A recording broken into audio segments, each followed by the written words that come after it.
Hey everyone, I'm Beto Azout, and this is the What About the Music podcast. There was this interesting moment for me personally because I suddenly realized the power of music and advertising. And when you get it right, you can do big things. The one thing that I've personally always kept in mind is to keep the integrity of the music intact. Meaning, if you're going to put a great track, whether it's a big known song or a song that needs to be heard, you need to put on the right piece of creative. So I've always tried to find music that really kind of complements what we're trying to do, but also messaging wise is in sync with where we're going. You don't want to do it at the expense of the music or the artist, and it can't just be a money play. All right, Colin, thanks so much for coming on, man. It's good to have you here. We finally made it happen. Yeah, we did. Thanks for having me, Beto. It's good to be here, man. Yeah, for sure. Nice, nice. It'll be nice to chat about music, and you've had a great career so far. And I know there's a bunch of stuff you got in the works, so it would be good to discuss music and the role it plays in advertising. Music is often like overlooked, and it's like an afterthought sometimes. And with this podcast, we're trying to make it more important. So it's good to have those conversations. No, Um, absolutely. And I yeah. apologize for the background. I'm in a sexy hotel room in Orlando, Florida. That's good, man. We got to do what we got to do. Got to travel, got to do stuff. Yeah. So thanks for coming on, man. Yeah, I mean, I think the best place to start is sort of like, we all know that music is important, right? And everyone has like their process. So like what is sort of like your process when it comes to music and advertising? How does that process start? Like, do you start with music in mind, or does that come later, or does that vary project to project? Yeah, I mean, I feel like, music obviously is a very powerful tool to create an emotional connection and a bond with consumers, right? Um, and I think through music you can make people happy, you can make them sad, you can it kind of there's such a broad spectrum of emotions that can be kind of tapped into through music.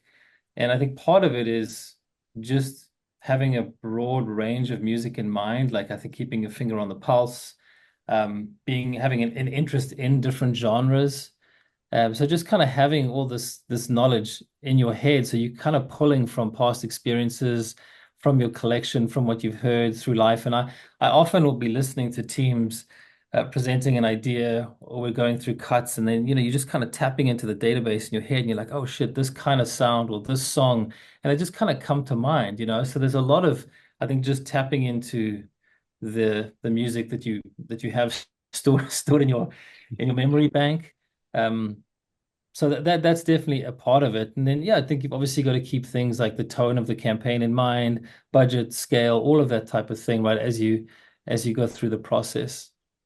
Yeah, no, for sure. And there's also so many players involved, right? Like you have like the agency, you have the post-production partner, you have the brand. So there's so many times where I'm assuming like you have campaigns, and you love this track, and then you speak with the brand wants to go a different direction, things go sideways. So you end up having a plan A, plan B, plan C. You sort of go through the whole alphabet a lot of times, right? No, absolutely. Yeah, I mean, we think we all call, there's the idea of demo love, right? So if you go and put a big track on a rough cut or an animatic, and clients fall in love with that, oftentimes they can't afford it, or it's not quite right, or they do, to your point, have something slightly different in mind. So I think that just kind of setting expectation up front, that like, hey, we can't afford this, or this is just for the vibe. A lot of that kind of stuff has to happen up front, right? Yeah. Yeah, and it's interesting your career, a lot of the campaigns that you've been a part of have featured just amazing music from up and coming artists to like established artists. But I'm curious, when you first started in advertising, like what connection did you have with music, or what led you to like really pursue these like collaborations and partnerships with artists and labels? Yeah, I grew up in South Africa, in a very musical home. My sister and I both played instruments as kids. I was not very good. She was phenomenal. The younger sister who had perfect pitch, and I think got her first violin at 3 years old, and could literally, hear a song on the radio and play it straight away, and I'd be like plonking away for months trying to learn a track.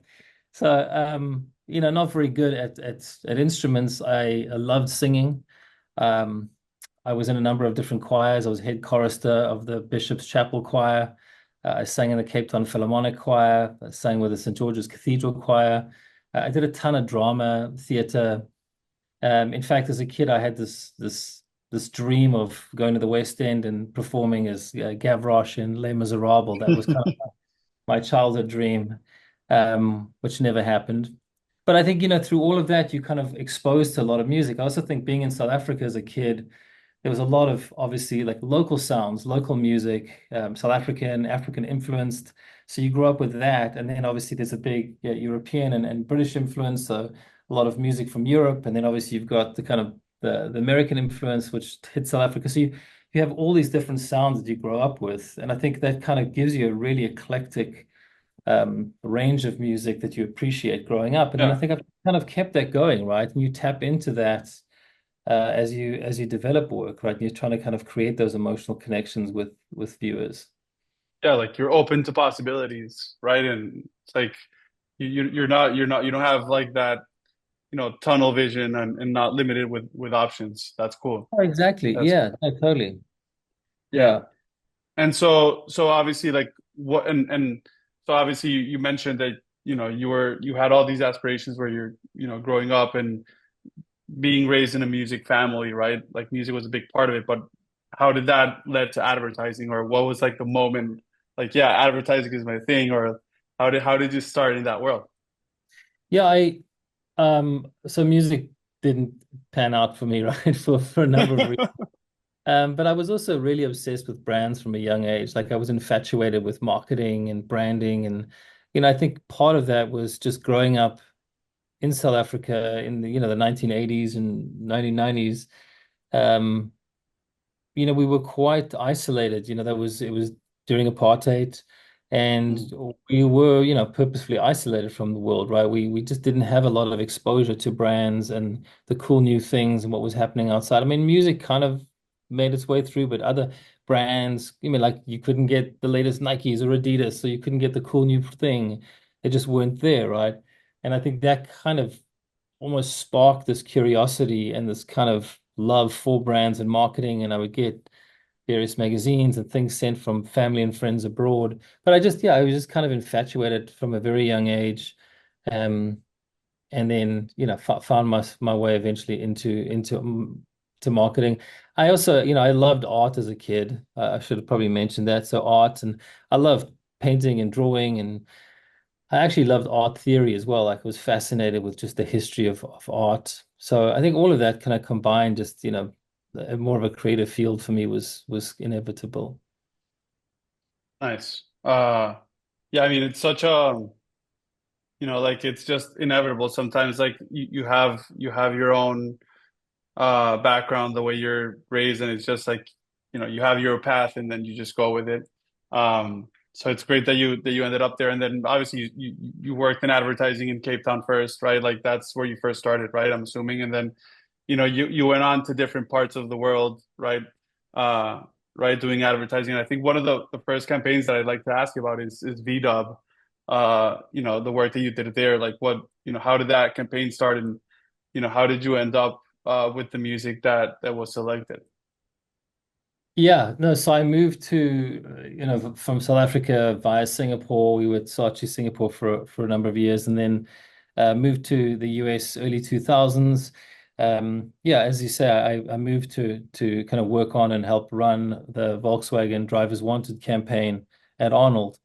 And, when I got there, I kind of describe it as inheriting something that's working, right? Which doesn't happen all that often in your career. But, you get the call, hey, we've got this campaign that's iconic and it's fantastic and it's got a clear point of view. Do you want to come and help work on it, run it? So I teamed up with Dave Weist and Alan Puffenbach and joined that team. And Volkswagen had already kind of created this relationship with music. There was obviously Pink Moon with Nick Drake, which was, arguably one of the greatest ads of all time. There was Mr. Roboto that had been done, and Mr. Blue Sky. There were all these kind of amazing ads that have been done for Volkswagen in the Drivers Wanted campaign that lent into music. In 2005, we were tasked with launching the VW Passat. No, sorry, VW Jetta, the Jetta launch. And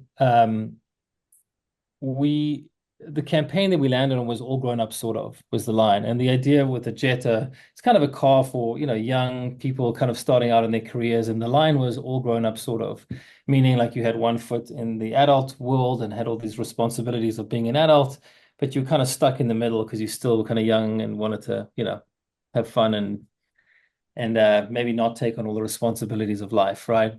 And we one of our creatives who again had his finger on the pulse had brought this band to the table that they were fairly obscure at the time. It was this little band called Kings of Leon, and they Mm. were playing little gigs in um college towns, and they really were not on the radar at all. And so this creative said, hey, there's this band, they're pretty cool, they're playing these little gigs, and we should look into this track. So there's this track, Molly's Chamber, which we put to the piece, and it was fantastic. Anyway, so when it was finished, Kings of Leon, we did the deal with Kings of Leon. We put Molly's Chamber on the launch of the Jetta, and it exploded. It was an amazing piece of work. It did And wonders for the. back then, Kings of Leon, they were unsigned. They didn't have Oh, a I mean, I record don't label, know who correct? those were. I mean, they may have had a small label or they were unsigned, but they were like they didn't have Yeah. a ton of exposure. They definitely weren't a mainstream band of any scale. Anyway, so we put this little obscure band on the Jetta launch. The campaign was hugely successful. Did wonders for the brand. Did wonders for the band. And they obviously went on shortly after the campaign. They had this huge success, and Molly's Chambers went on to be a massive hit.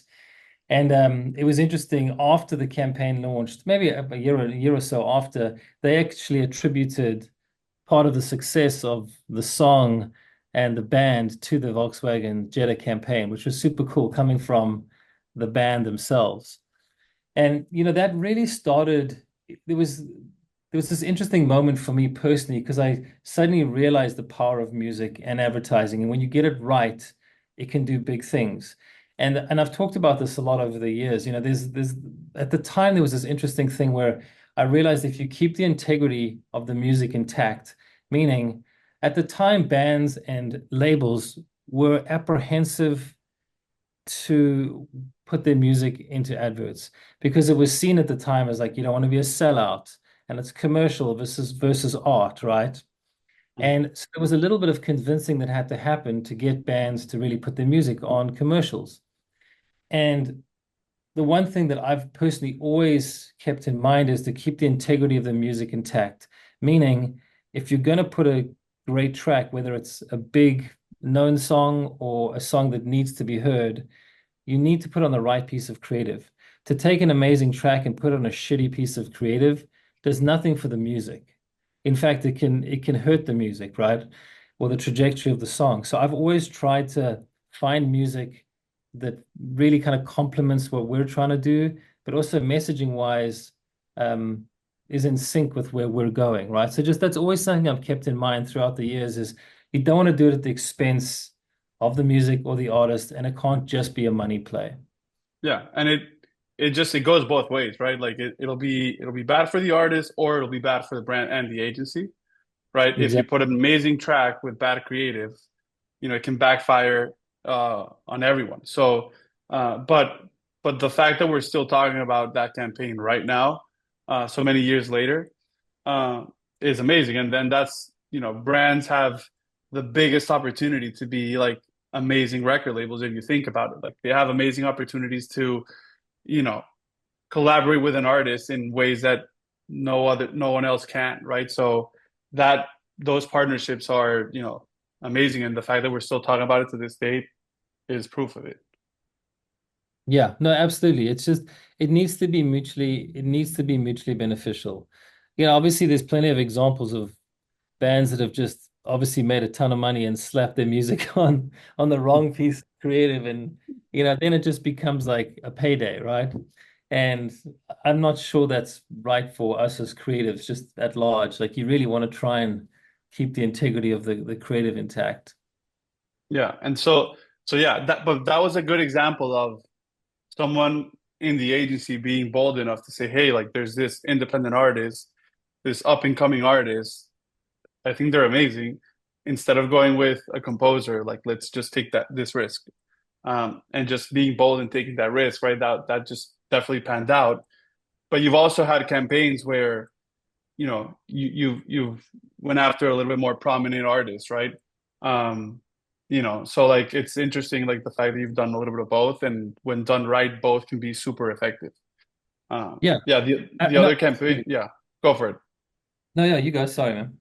No, I was gonna highlight the other campaign that I wanted to ask you about, the Kia, the hamster campaign, because I felt that that also was interesting, the choice of music and the timing of the choice of music as well. Yeah, I mean, the Kia hamsters is a really interesting case study.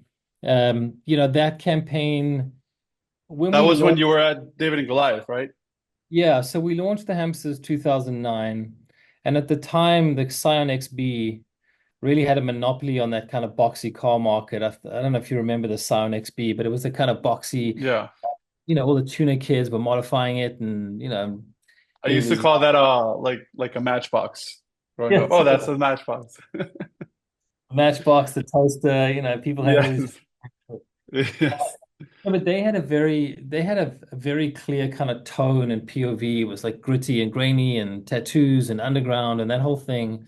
So we purposely, and I think the clients at the time thought we should chase them, meaning let's do underground and grunge and tattoos and all that stuff. And we just didn't have the budgets to do that, right? Or the credibility to go after them in that way. So we purposefully went the other way and introduced the Hamptors, which were honestly the opposite, right? They were cute and cuddly and vibrant and optimistic and colorful and all these things. So when we launched it, uh, so it was a 10-year campaign, right, of music, and it became this very close relationship with the labels. And we really did explore all sorts of different genres and approaches to using music in advertising. So quickly, the first year when we launched it, where we set up the kind of idea of like, hey, we're all hamsters, kind of metaphorically, we're hamsters on the road, going through the daily grind, the motions, and then these cool hamsters pull up in their little brightly colored car. The window goes down, they pop their heads out, kind of look at the rest of us just in the daily grind, in the routine, and then they zip off in their cool little car with the music pumping, right? And the first one, we kind of did an experiment with music purposefully, and it was really amazing the outcome. So we finished it with four different music tracks purposefully. So there was this small Scottish DJ that no one had heard of really at the time called Calvin Harris, who who I'm sure everyone's heard of at this point. So we got a Calvin Harris track for next to nothing. We had Goldfish, which is a South African DJ duo, amazing. We had the Potbellies and then an artist called Mars. And we actually finished it with four different tracks. And when the window came down on the little car, you could hear a different song, right? So we purposely put all four ads into rotation on mainstream media. So when you saw the ad, you saw one maybe with Calvin Harris. The next person saw it with Goldfish. Somebody else saw it with Mars or Potbellies. And then we created this kind of debate and this mass confusion online because you'd be talking to your buddies. Hey, do you see that new weird Kia Soul ad with Calvin Harris? And I'd be, it's not Calvin Harris, you idiot, it's Goldfish. And someone's like, it's not Goldfish, it's Potbelly. So we kind of created this debate and confusion on purpose. No better way to drive engagement by creating confusion, right? Totally. Yeah, no, so that was the beginning. And then for the next 10 years, I said we just went on this amazing journey with these, and each idea had its own concept, right? Each installment, should I say, had its own concept. The next year we did This or That, The Choice Is Yours by the Black Sheep. So we went kind of like nostalgic with the second one and kind of lent into old school rap. And the beauty of that song is that it's got a positive message. It's clean. The lyrics are clean. So that worked for us. And then we went, we did an LMFAO with Party Rock Anthem that was just big and is one of the 20 most viewed commercials of all time. In an ad week study.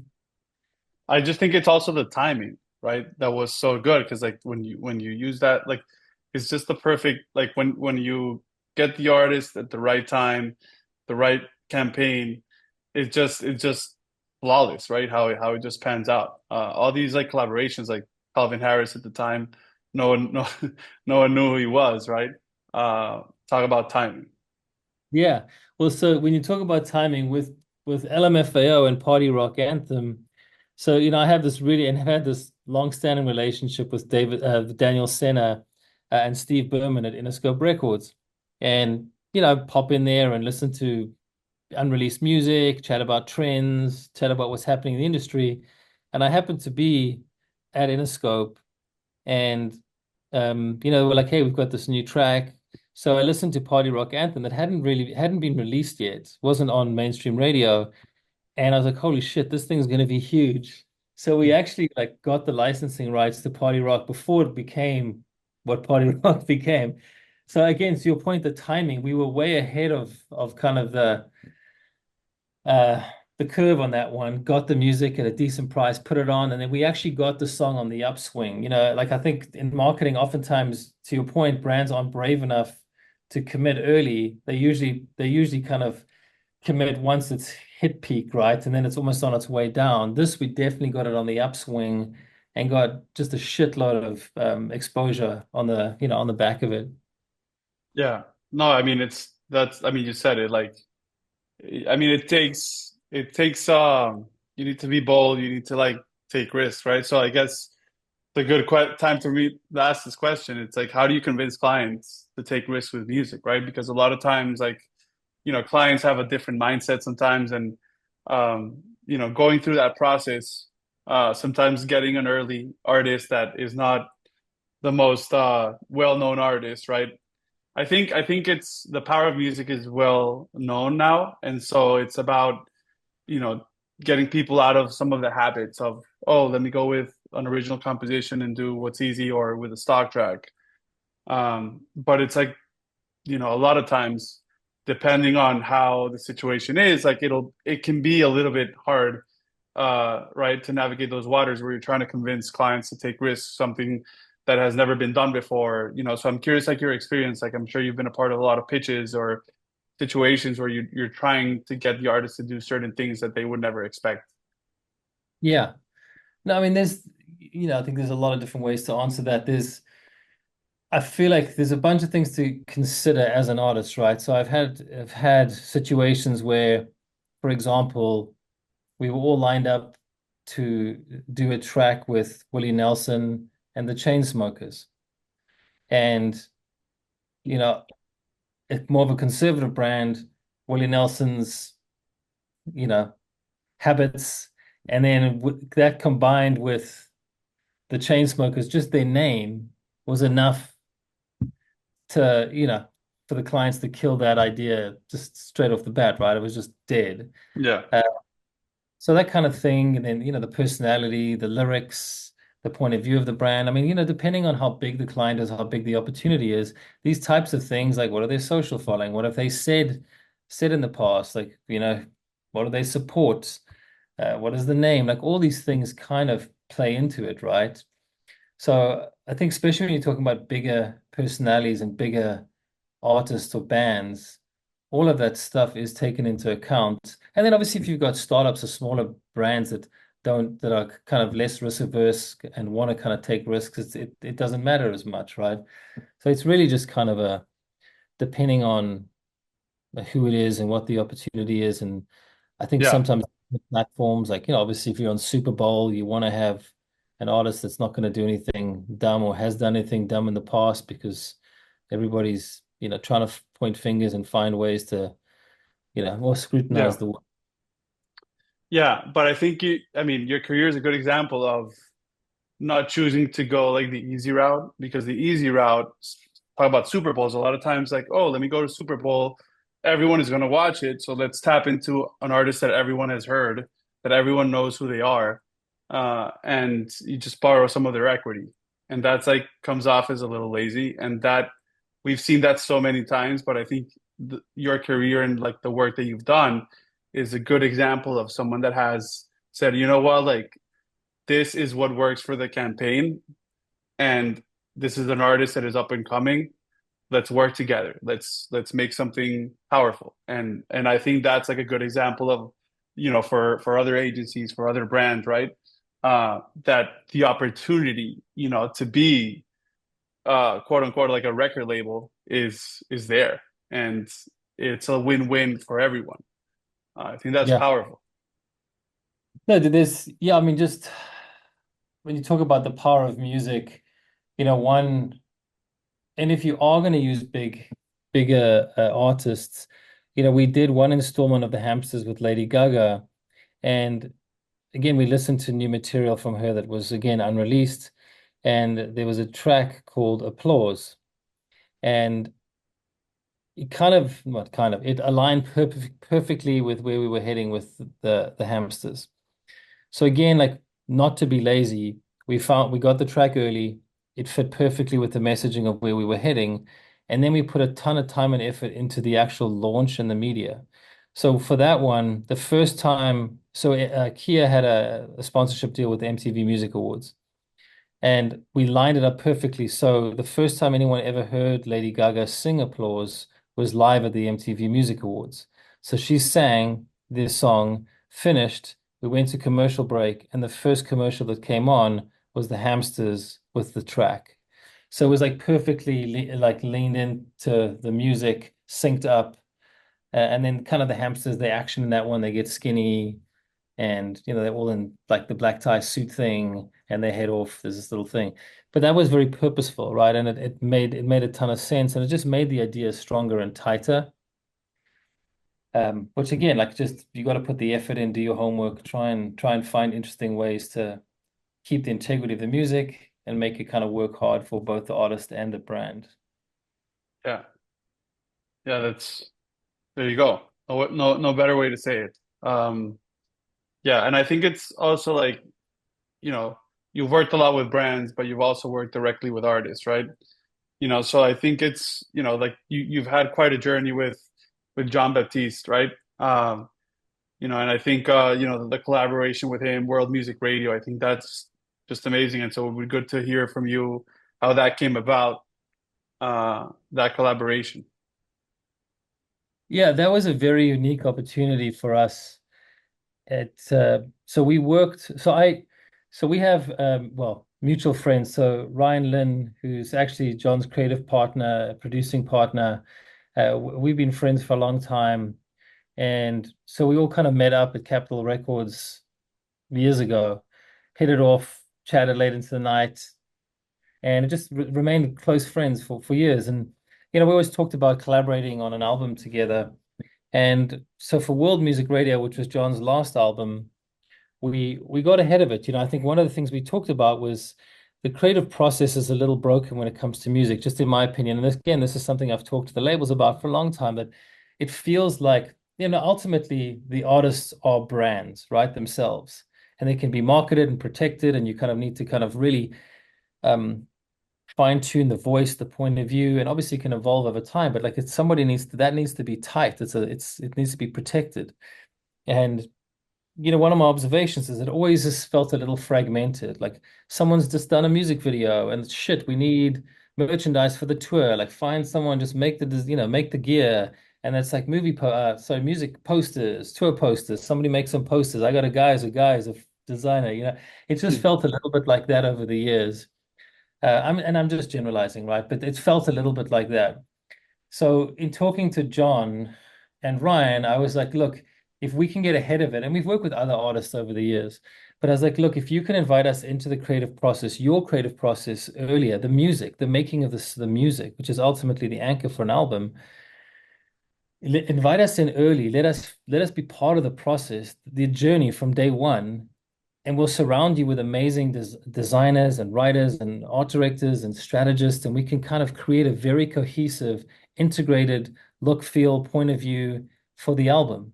So that's what we did, man. We spent a year and a half working with John in hotel rooms, in recording studios, and everything, helping just kind of create the overarching point of view for the album.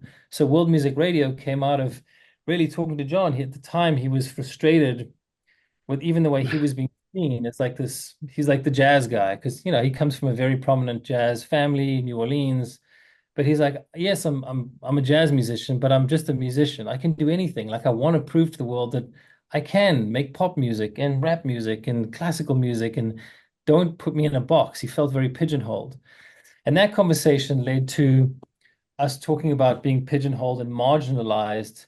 And we started to talk about the term world music as a definition of music. It's Yeah, I mean, you ask people what is world music, and yeah, it just doesn't sound for what it really is, right? And there's so many genres and rhythms and sounds and influences from where those come from, and so the term world music is just like putting it in a box.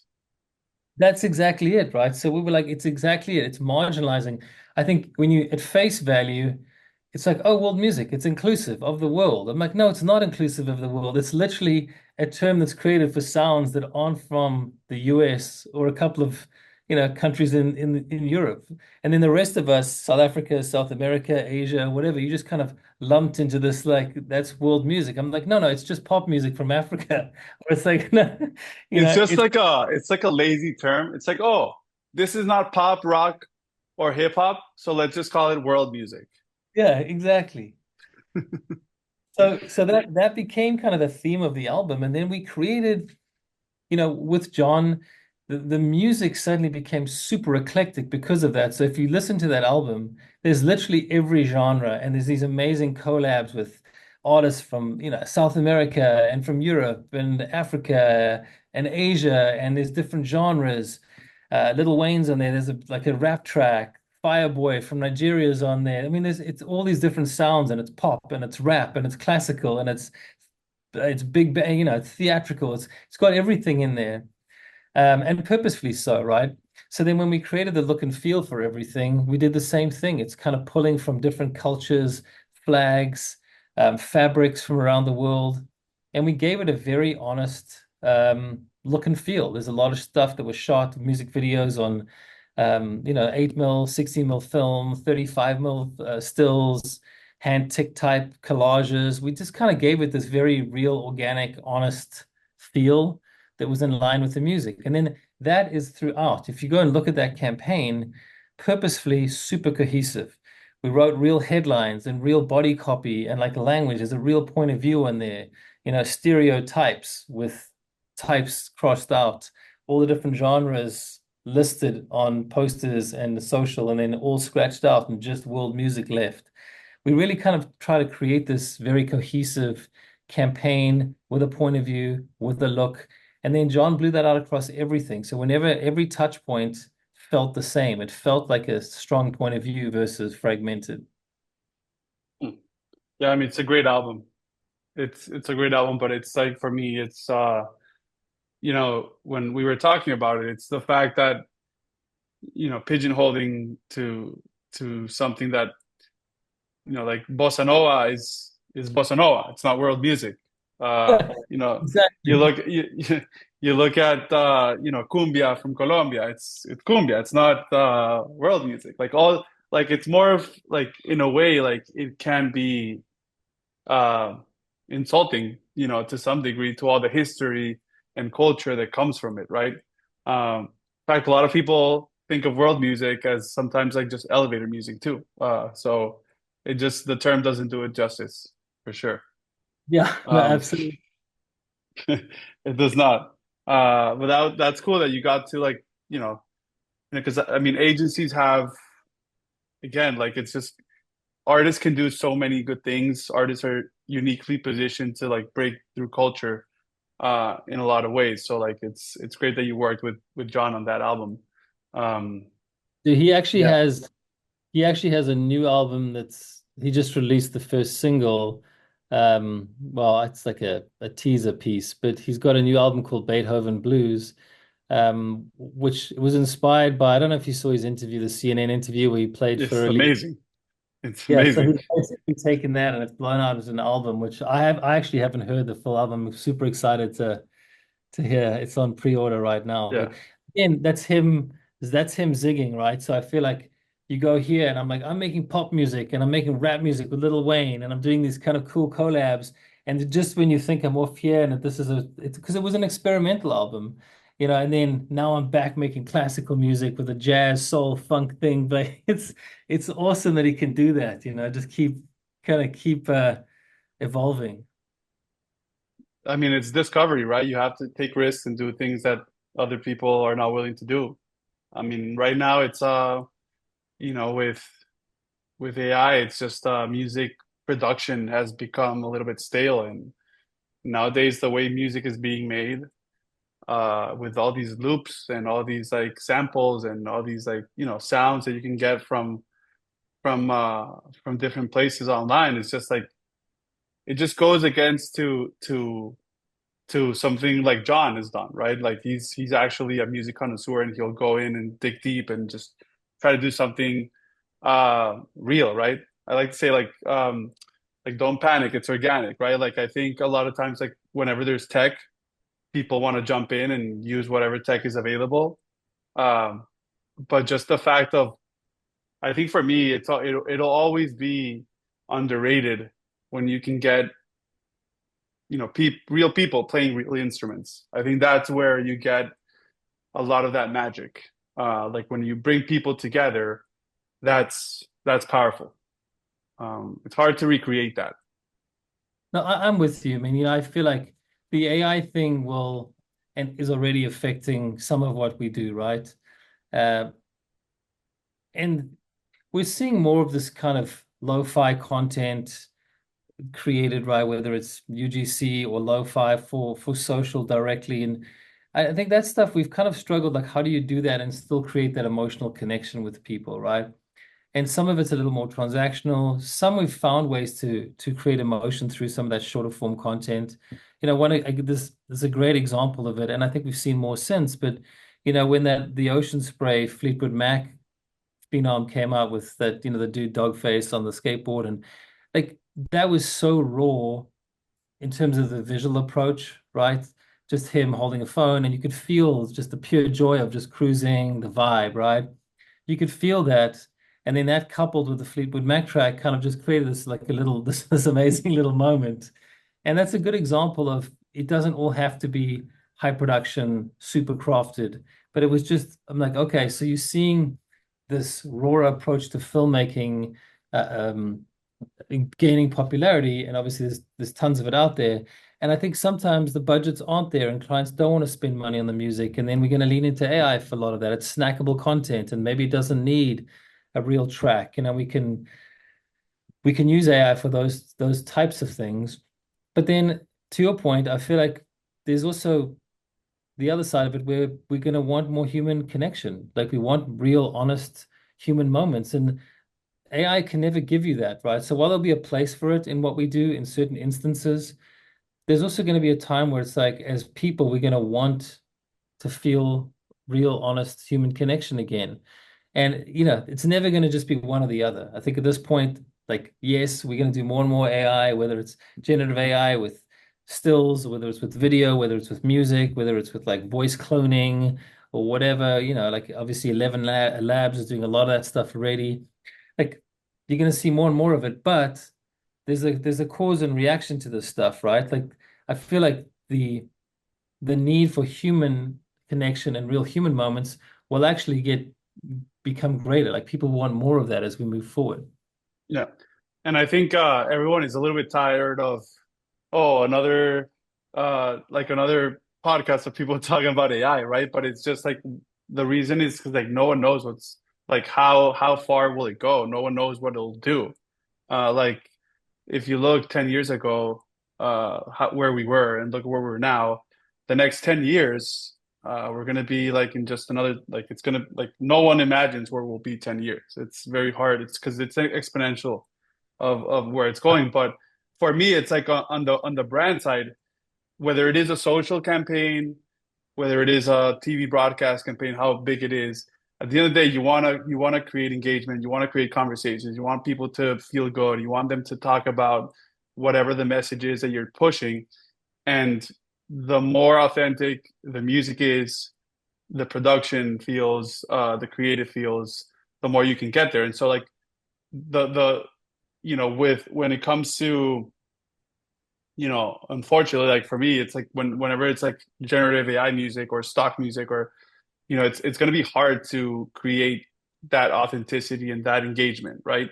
Because people are savvy these days. People know if something sounds like a stock track or not, right? Or like an AI track, even. I mean, I know AI is every time it's getting better, um, but there's like the legal ramifications of it, right? Where is the music coming from? How was it trained? Is it, so it's very interesting. Yeah. But yeah, I mean, yeah, it's I don't like to me, I'm not that worried about it. Like I feel like we need to you need to be on trend. You need to you need to get your head around it and be. I think there's two kind of schools of thought here. You've got people that are just intimidated by it and got their head in the sand and are like don't want anything to do with it. And then the rest of us that have lent into it and are like heavily training our teams up on it and getting new beta tools from kind of all the leaders in the space and trying to get trying to stay on trend and trying to keep up with, and it's exhausting. There's so much to do and it's intimidating, right? But at the end of the day, if we all have access to these tools, then it becomes parity. Then it's a level playing field. And then as creators, we just have to find new and interesting ways to use it.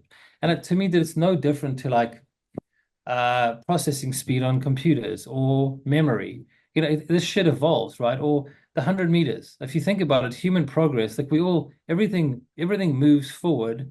Like the 100 meter record keeps getting broken, right? Every year or two, it is. We keep getting faster yeah, because the the benchmark just got raised. So then we have to play here. So if all the tools are here, then who's going to take it to the next level? Who's going to show us how to do better, cooler things with that piece of tech?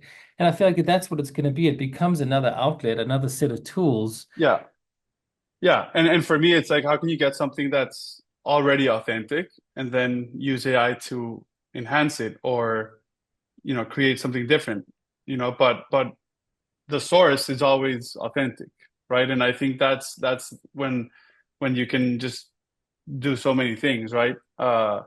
Creating something with a human and then using AI to really enhance it and create something different, or change it, or create an alternative version. Like for example, we were working on a campaign, and you know we released that campaign, and the brand loves so much that song, but they want to do a Spanish version for the Hispanic market.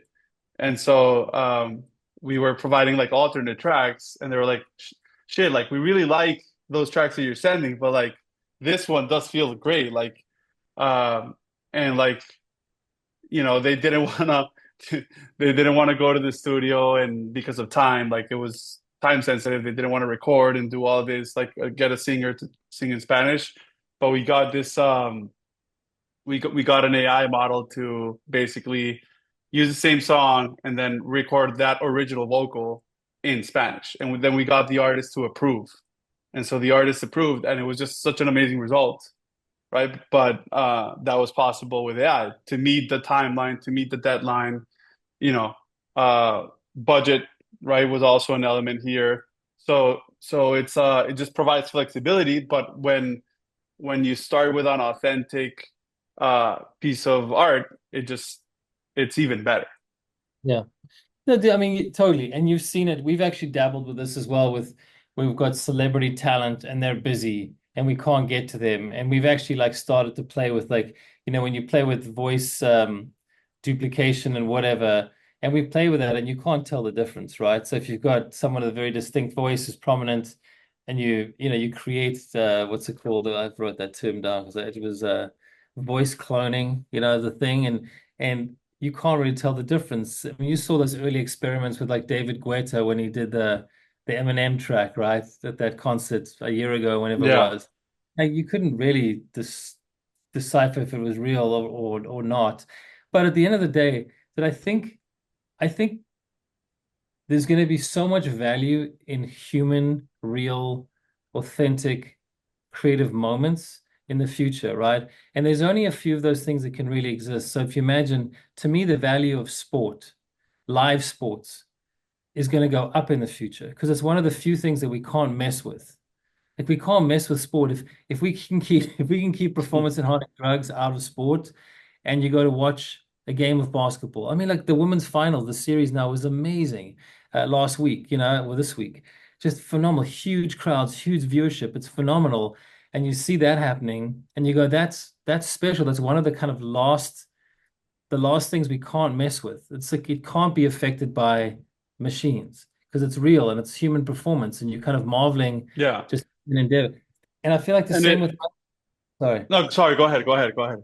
No, no, I'm saying it's the same with music. When you look at the numbers on Taylor Swift's Era Tour, it's ridiculous because people love that human interaction. It's real and you're there and you're experiencing it. I don't think AI can give you that. Like it can do a lot of the things you mentioned, the day to day, and it can replicate this thing and da da da. But at the end of the day, the more we do that shit, the more people are going to value real human interaction, real human moments, you know? The more we use it, the more people will crave, those natural moments. Like no one is gonna want to watch like a basketball game with robots playing it. Like it's that's not gonna happen. No one wants to see like the PJ Tour version with no, like that doesn't happen. So Yeah. I couldn't agree more with that. I couldn't agree more. Yeah, Um, I can't help thinking, I have teenage kids and been this wonderful resurgence of like 90s alternative music, right? And obviously Oasis with their tour has been like there's been crazy hype around the tour. And um I took my boys to a Blink 182 concert at SoFi recently, and Smashing Pumpkins were in town. And, both my boys are vinyl record players and are buying up these crazy collections of old vinyl and wearing, old 90s and 80s rock t-shirts. And I feel like all that stuff, they're shooting on 35 mil old, Canon AE1 cameras. And I feel like yeah. all that stuff, the nostalgia, I can't help thinking that's almost a reaction to the technology. Like there's only so much of it we can deal with, and we need to kind of reverting back to things that make us feel, a little more Full. analog. Yeah, Yeah. it's something, huh? Yeah, for sure. And you could say that like, when I was growing up, I mean, my dad used to play me the Beatles and, he used to play me like, the you know, good old tracks that like made us just, like I think the Beatles just created, like just sparked so much creativity. Because like what I've heard is that even before the Beatles started, there was a little bit of like people were feeling uh just that everything sounded the same, and then the Beatles came and then they changed then they changed the norm and then everything is like, oh wow, and then they influenced so many artists after that.